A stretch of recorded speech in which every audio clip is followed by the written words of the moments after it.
Le métier de styliste était tout nouveau. Anne-Marie Beretta, Jean-Paul Gaultier, Sonia Rykiel venaient juste d'arriver en tant que designer et avaient introduit après Saint-Laurent l'idée le concept du prêt-à-porter.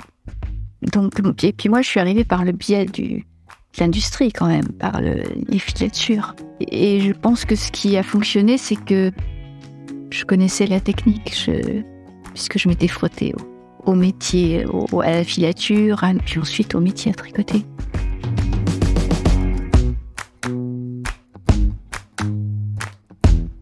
Hey, finto! Finta!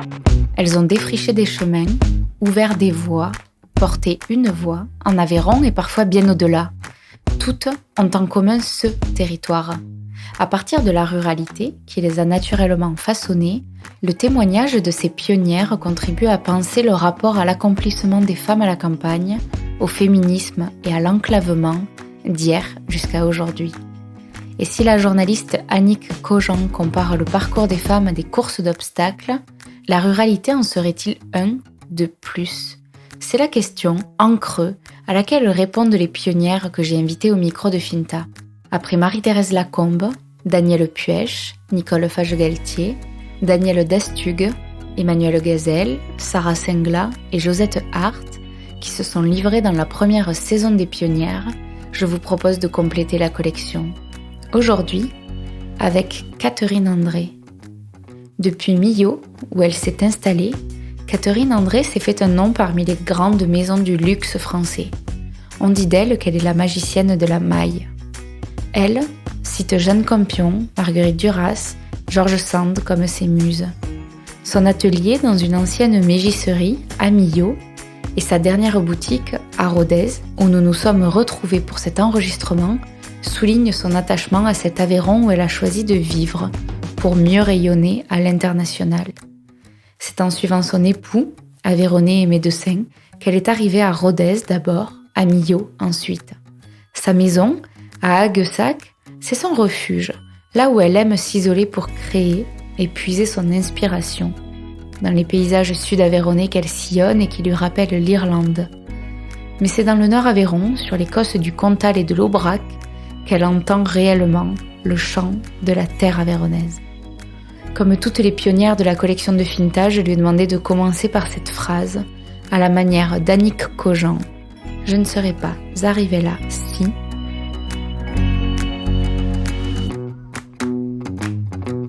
Eh bien, si je n'étais pas arrivée en Aveyron, dans le Nord Aveyron, particulièrement à Rodez, si je n'avais pas voyagé en Écosse et en Irlande, si je n'avais pas rencontré mon mari, si il y en a des tas, des tas d'autres, mais ce sont ceux qui me viennent à l'esprit là. Oui. Donc, si on revient à la mode qui est au cœur de votre métier, donc vous avez créé votre marque il y a presque 30 ans, maintenant. 95, oui. En 95, à Millau. Elle vient d'où cette vocation ? De créer une entreprise, c'était pas une envie, c'était pas quelque chose de prévu, c'était pas un projet construit, etc. C'est que depuis 1980, je me suis trouvée parachutée dans le milieu de l'industrie et du textile et donc de la mode.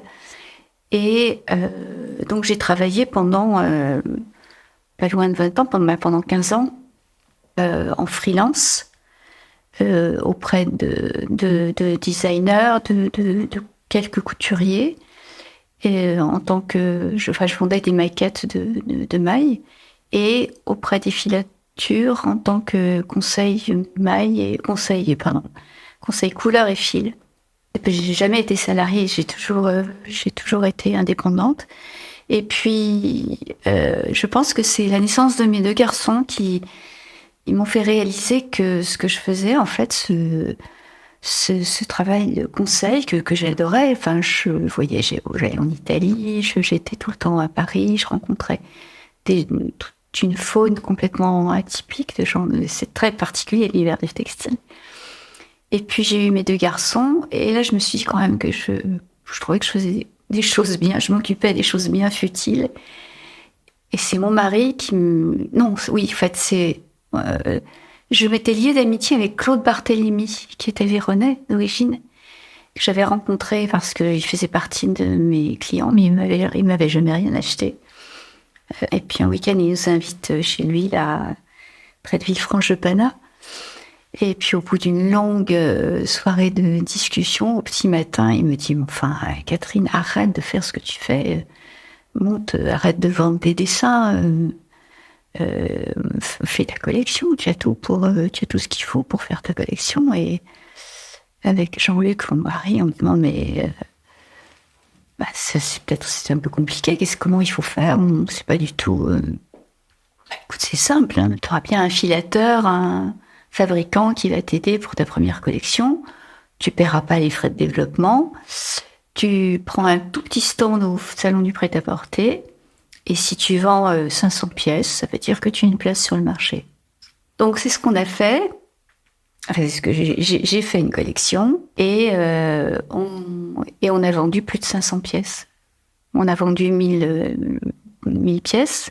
Donc ça y est, gros succès, voilà.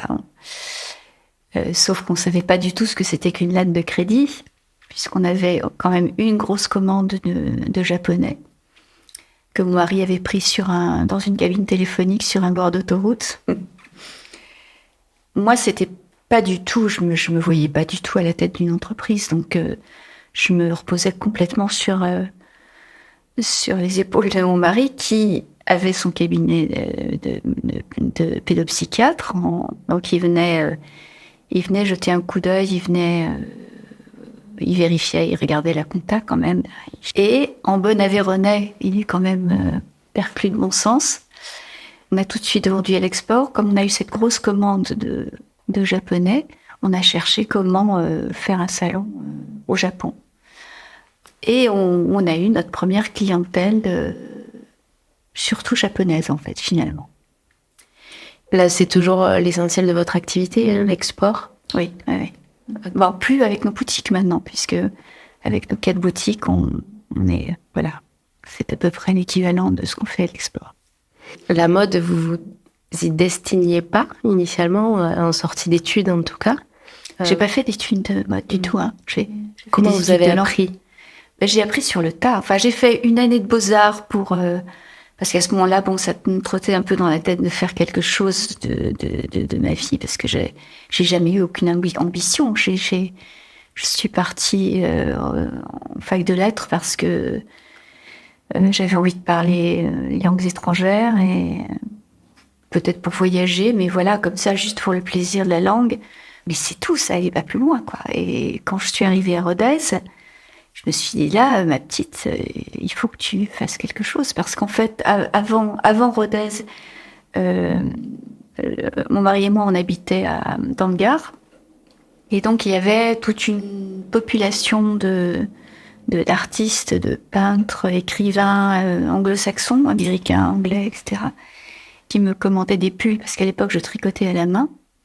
J'avais tricoté pour des amis. Et puis ensuite, je me suis dit, bon, je vais peut-être essayer de gagner quelques sous en tricotant des pulls. Et ça marchait très, très bien. Donc, j'ai fait pas mal de salons comme ça, artisanaux, avec mes pulls tricotés main. Et donc, c'est arrivé à Rodez, où là, j'ai plus du tout ce miroir de gens qui me renvoyaient l'image d'une artiste un petit peu, mais bon, d'une créatrice. Voilà, et puis bon, j'étais beaucoup plus dans l'ombre de mon mari qui était médecin à l'époque sur Rodez. C'est à ce moment-là que je suis partie sur Paris avec mon book de photos de tous les pulls que j'avais fait depuis quelques années.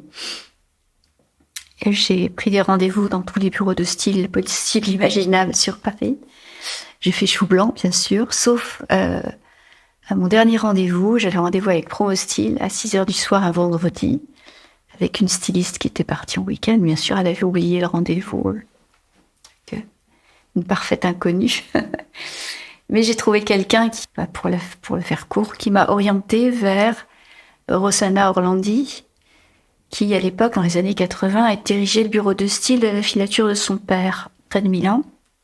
Et le bureau de style Orlandi, c'était le bureau de style qui présentait les collections de fils, mais qui était vraiment le pôle d'attraction de toutes les marques italiennes de haute couture et de prêt-à-porter. Donc je suis allée voir cette dame qui était à l'époque la papesse de la mode et de la maille. Et c'est là que j'ai tout appris, qu'on a pris en stage. Un stage qui s'est prolongé sur 8 ans, enfin qu'ensuite ça n'était plus un stage. Je venais l'aider sur les collections, sur quelques jours, plusieurs jours par mois. On m'a prise pour la collaboratrice de Rosanna, parce que je n'étais pas du tout. Et j'ai eu des tas de contacts sur Paris, de maisons de prêt-à-porter, etc. Et voilà, c'est là que tout a commencé.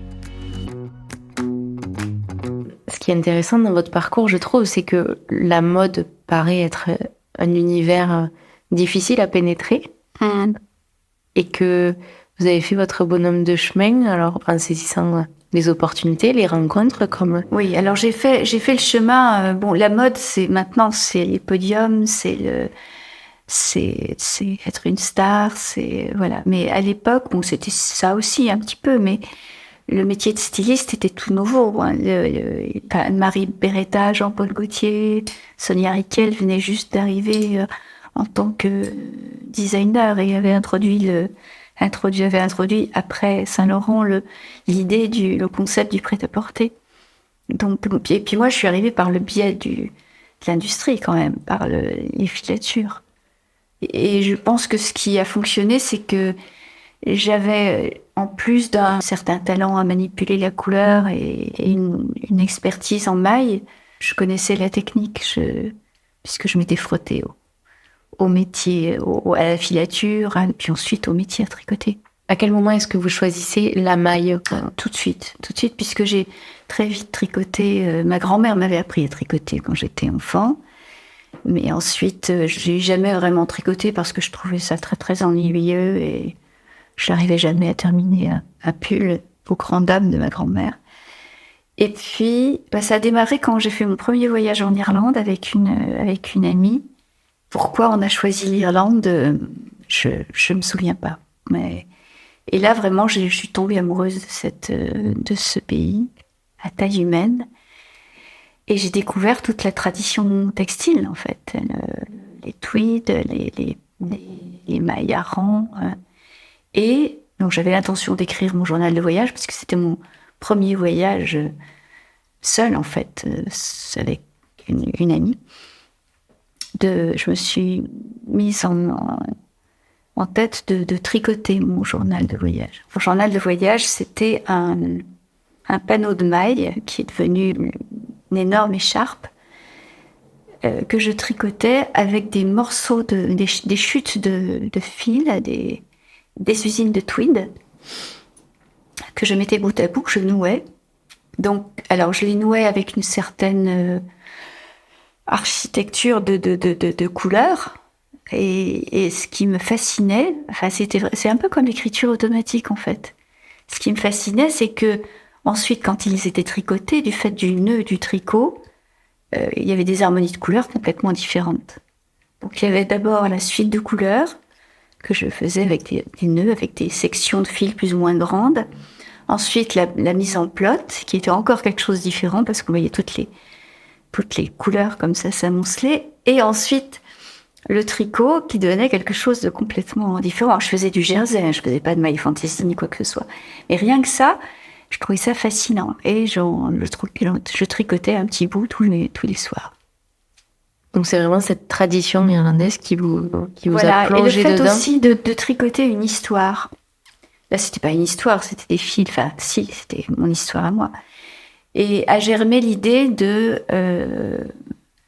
plutôt que de faire des pulls unis ou des pulls avec des rayures, qui était toujours un travail un peu mécanique et monotone. C'était c'était peau d'âne en fait. Comment faire un pull qui raconte une histoire. Et à l'époque, une de mes meilleures amies et a eu un accident, elle a dû rester allongée avec un corset pendant des mois. Et pour la consoler, avec 3 autres amis, on lui a tricoté un pull à 16 mains, à 8 mains, et qu'on a ensuite assemblé. Donc il y avait une personne qui faisait le dos, une autre voilà.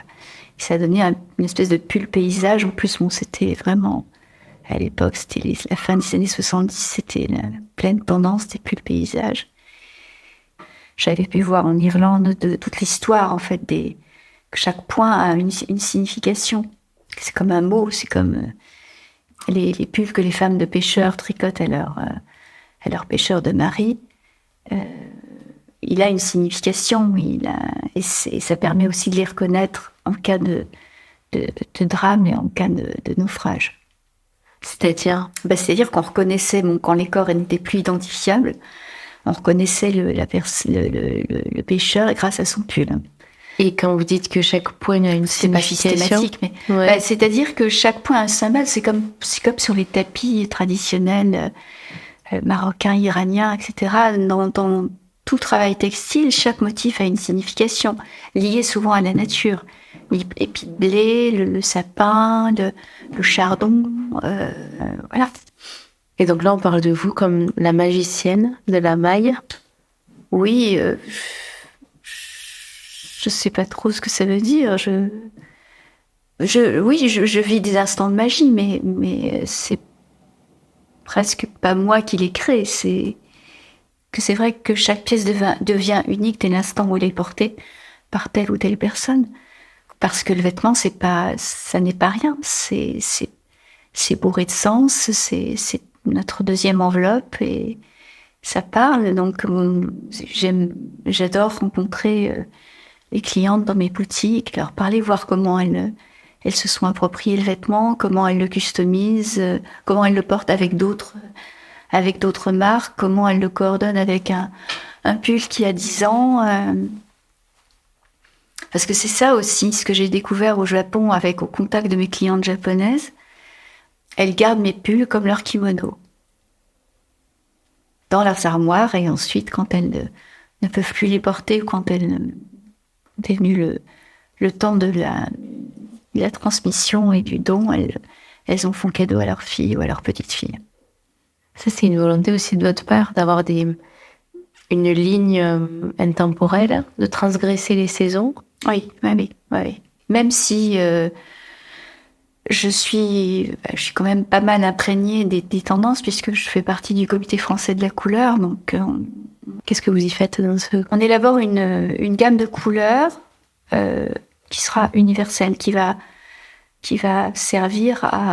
voyager dans les salons, qui va être et dont vont servir les bureaux de style, bien sûr, qui regroupent des designers comme moi, mais ça peut être des gens de la communication, des architectes, des gens vraiment de tout bord. Donc vous avez ce lien avec la couleur de la saison. Oui. Mais après, vous donnez complètement la liberté de sortir des autres tendances. Oui, mais en fait, quand on travaille, le vêtement étant un objet de communication, avant chaque collection, il y a une histoire. Il faut construire une histoire, une espèce de scénario pour qu'un type de femme se dessine. Et donc, s'il y a histoire, il y a gamme de couleurs aussi, il y a un vocabulaire graphique aussi particulier, bien attaché à cette histoire.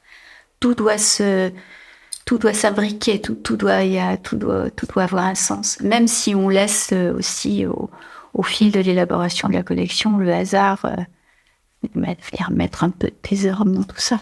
Vous, est-ce que vos scénarios, ce sont ceux des voyages, toute cette inspiration? Pas forcément, non. C'est si, quand même un petit peu, mais là, cet hiver, c'est les aurores boréales, enfin les pays scandinaves et nordiques, d'où les vitrines qui sont axées sur les explorateurs polaires.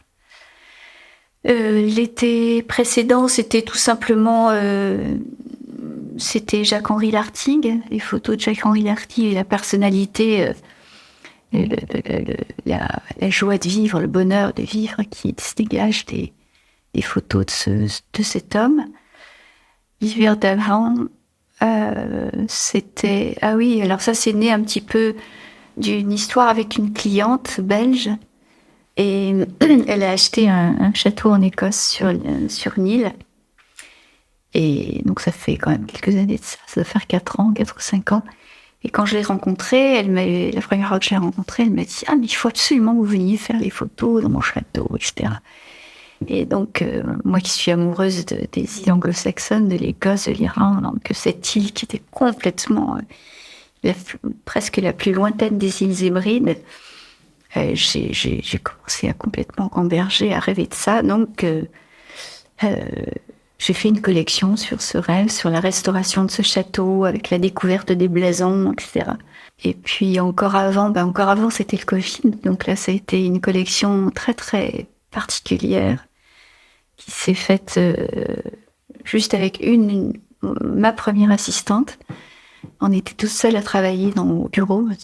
Et là, on s'est axé sur David Hockney.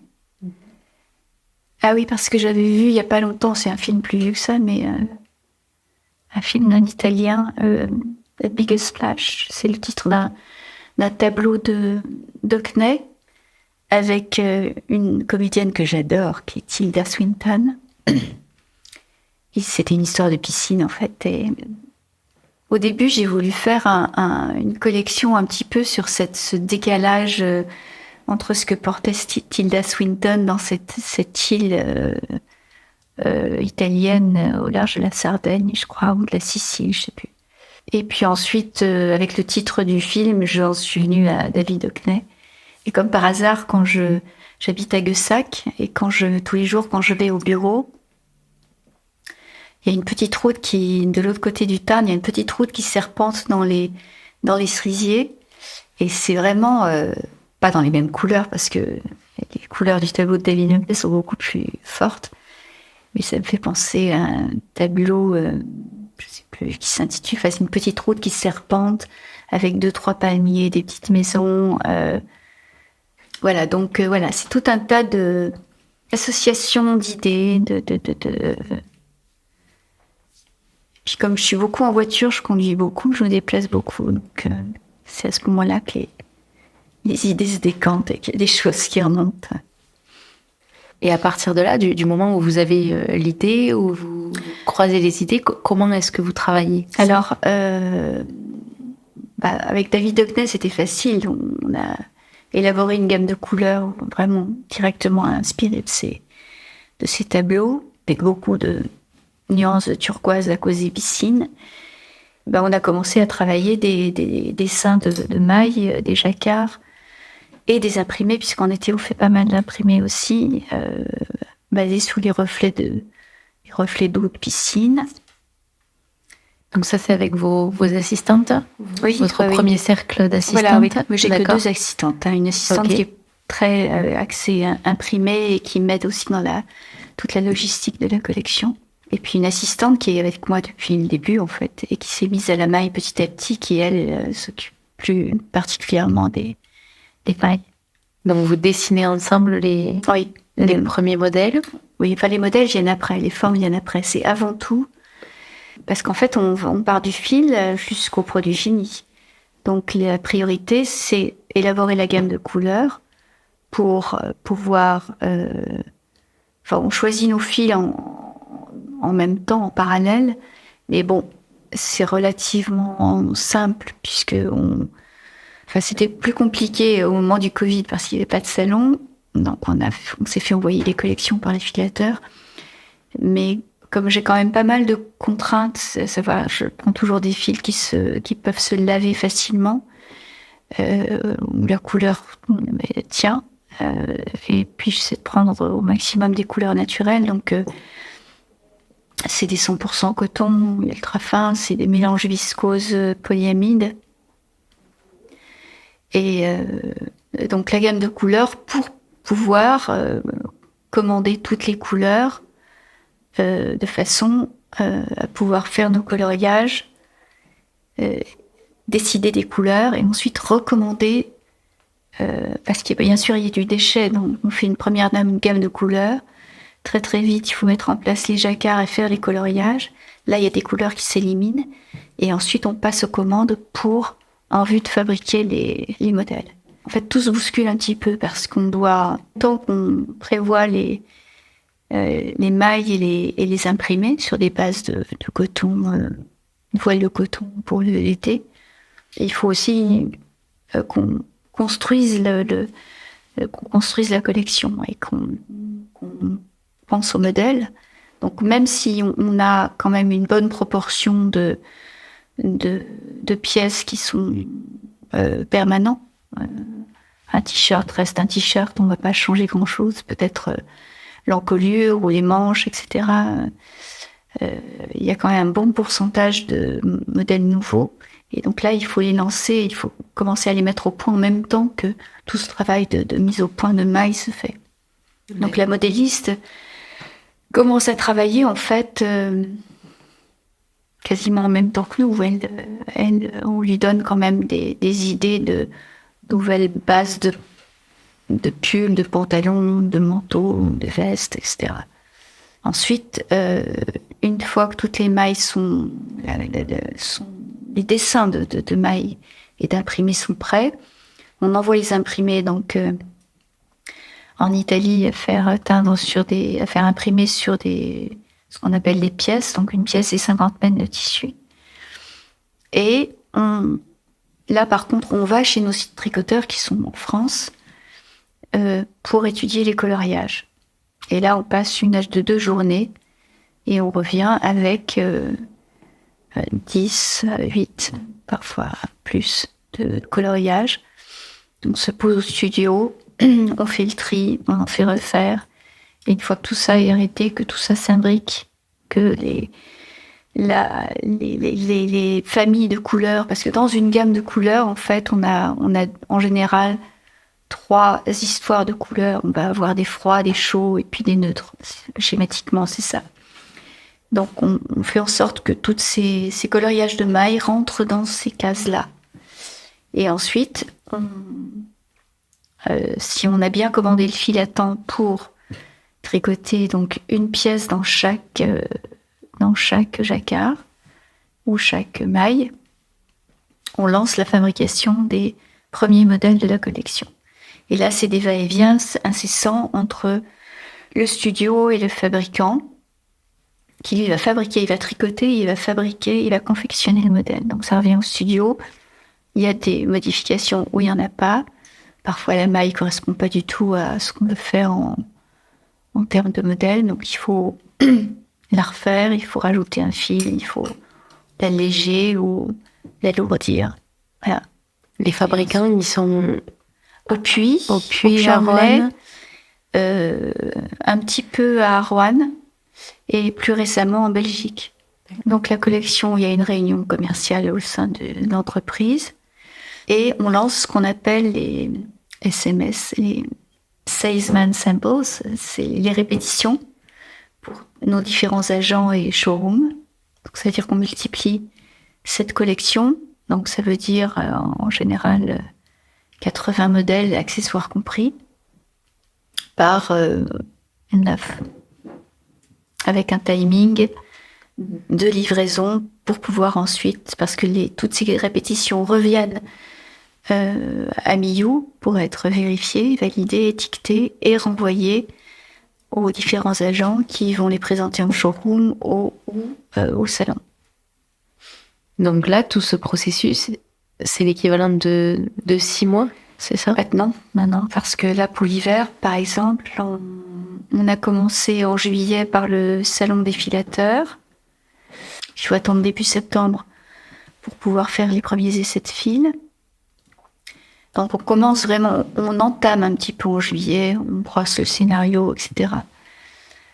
Et on arrête la collection fin novembre pour faire les prises de vue, parce qu'il y a les prises de vue aussi début décembre.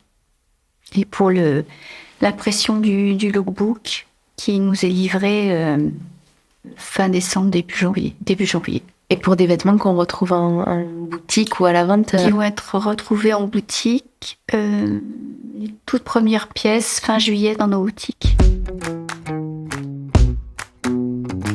Est-ce que vous, à un moment dans votre parcours, vous avez ressenti une difficulté, eu à faire à des obstacles parce que vous étiez une femme? Obstacle, pas vraiment, mais la première fois que je suis allée au Japon, oui. Alors, tant que j'étais avec... les premières fois, j'étais avec une interprète femme.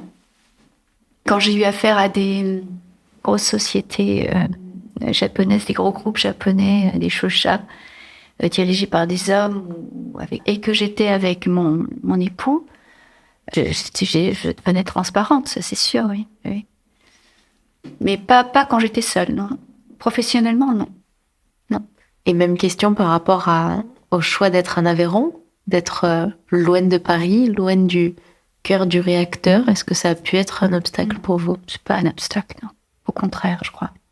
Si, dans la mesure où tant que je peux voyager, donc c'est pas un obstacle. Au contraire, c'est un luxe de pouvoir travailler en province.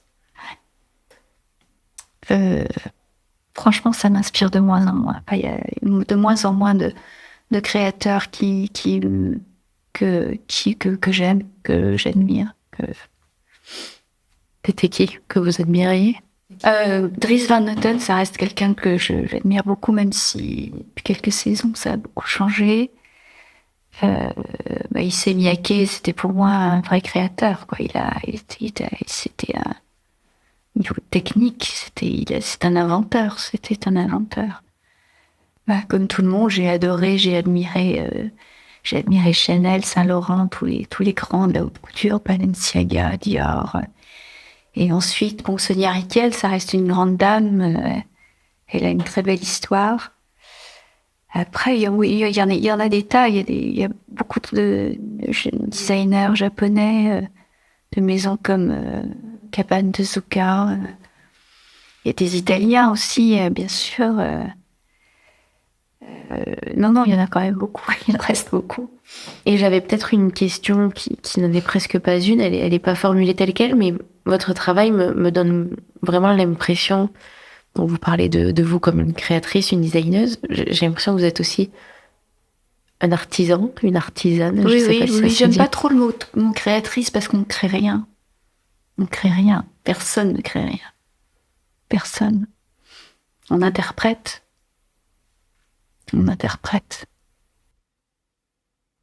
Catherine, je voudrais vous amener sur la dernière question du podcast, qui est une question également rituelle. Donc on commence et on finit par deux questions inamovibles. Et donc celle qui conclut le podcast, c'est: en quoi est-ce que vous croyez? En quoi? Ah oui, j'attendais la suite. J'attendais la suite. Il n'y en a pas, c'est vous qui l'écrirez.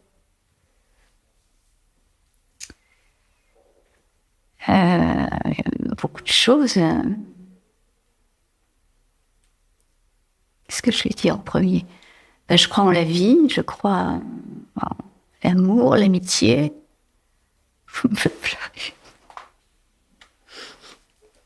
J'ai les larmes très faciles. Qu'est-ce qui vous touche?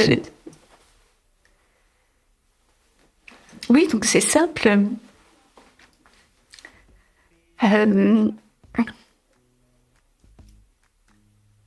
La communion avec les gens. Merci beaucoup. C'est peut-être votre regard qui m'émeut, parce que vous avez un regard tellement clair que... Je suis désolée. Mais non, il n'y a pas de souci. Merci beaucoup d'avoir pris ce temps-là, partager votre parcours. Vous êtes arrivés au bout de ce nouvel épisode de la saison 3 de Finta. J'espère qu'il vous a plu et que cette conversation avec Catherine André ouvre votre champ des possibles comme il a ouvert le mien. Vous pouvez prolonger le plaisir en découvrant ou redécouvrant toutes les femmes pionnières de la première saison sur www.fintapodcast.fr ou sur votre appli de podcast préféré.